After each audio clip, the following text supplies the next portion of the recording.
Fred Parrish, Harvard football star, and two companions on vacation, practicing punting on a secluded mountain estate.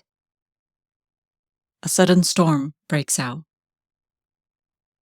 "Let's run for it, fellas. Under that tree. Last one under is a punk."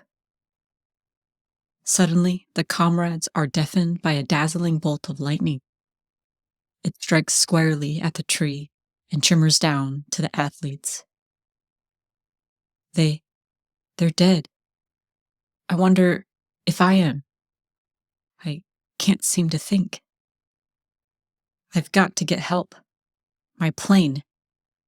It's the only chance. Fred forces his pain-racked body into the cockpit. Mechanically, his unfeeling hands start the engine. Now, if I can get clear of these mountains. Straight into the heart of the storm, the dazed pilot sends his throbbing plane. Up, up, up. Funny. The compass, it just whirls and points nowhere. Snake-like bolts of lightning lash out at the small craft. The plane flounders helplessly in the sky. Everything turns black as Fred loses consciousness. On a nearby ledge, a group of unworldly-looking figures watch the scene with great interest. At last, one of them has been struck by lightning. I have waited long for this day. Fetch him to me. It is miraculous. He is in one piece. Deep down into the depths of the earth, the weird procession wends its way. They halt at the entrance to a fantastic laboratory. The limp form is laid on an operating table. Brilliant, radiant rocks gleam all about the room. To the normals of the outer world, he seems dead. But not to the great Dr. Berthoff. Ha! I am thousands of years ahead of their doctors. We are fortunate. The lightning is not yet dormant within his body. I have captured the powers of the lightning and have chemically harnessed them in your being with the aid of my radium deposits. With these powers, you shall lead my legions against those of the green sorceress. She is descended from a long line of those who practice the black magic such as the world would never believe possible. Many years ago, I learned of her evil intents to enslave the world, principally by employing these radium deposits. For years I have secreted myself here to combat her. You, Blue Bolt, shall carry on where I have failed. Far away, the green sorceress watches. The fool! To think that he can match his powers against the cunning of the green sorceress. But he is very handsome. Infuriated by the professor's latest threat, the green sorceress determines to strike first. With the savage attack of the heat rays, she quickly mobilizes her queer legions for a killing thrust. I have trifled long enough with the mad scientist and his missionary ways. Man the rays! As you command, Highness. As the powerful heat rays beat upon the mountain stronghold, everything in its way melts and shrivels. The entire mountainside seems to be afire. Soon the effects of the ray reach into the depths of the laboratory. The devil! She must have perfected some new infernal machine.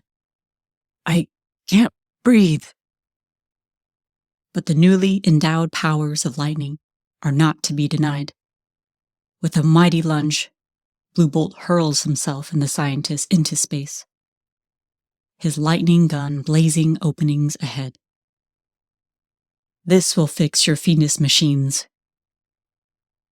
Soon, the green sorceress feels the amazing powers of Blue Bolt. My rays! He is ruining my great invention. Release the birds. They will stop him. They are very hungry. At the strange command, a guard rushes to a huge birdcage. As the door swings open, the sky is darkened by monstrous winged creatures. They swoop down on Bluebolt. In the strangest aerial battle one would ever expect to see, Bluebolt's lightning gun deals out severe punishment to the savage horde. But the tremendous advantage in numbers soon takes its toll on the lightning man, and he is felled by terrible thrusts from iron talons. The monsters swoop down to deal the death blow. Then, fearlessly, the sorceress rushes at the monsters. They hesitate for a moment and then retreat. Back! Back, I say! Norzimo commands you! As the birds obey her, the green sorceress commands. Take him to the chambers. He is so handsome, but he awakens. I must not let him find me like this. Bluebolt's great vitality revives him. I have decided to give you a chance to live. There is room in my forces for a man such as you. If you will fight on my side, I shall grant you many favors. And if I refuse? Then, fool, you shall be fed to the dragons. I prefer to take my chances with them. Now, Bluebolt, you are not so brave, are you? Lovely little playmates you have, Duchess. Desperately, Bluebolt fights for time. Throw him in. Just a minute. This may sound funny to you, but I object. As a native rushes him, Jack nimbly sidesteps. The native is hurled at the sorceress. She totters a moment, then tumbles over the precipice. The bewildered natives look on in astonished horror. But the lightning man unhesitantly leaps into the pit. She saved my life once. I've got to help her. Landing in the midst of the dragons, Bluebolt diverts their attention just as they are about to do away with the girl. He picks her up and slowly backs away from the hideous creatures who are still too surprised to attack. The girl is revived.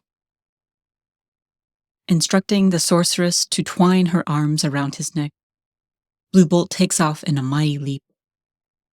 He keeps going past the sorceress's stronghold and delivers her to the professor, who is busily engaged at repairing his laboratory. You'll not be too hard on her. But she is wicked, my boy. With her imprisoned, her forces will be demoralized. We must prepare to attack. As you wish. Turning to seize the sorceress, Bluebolt sees only a green cloud where she stood. Why, she's disappeared. It's incredible. I should have known.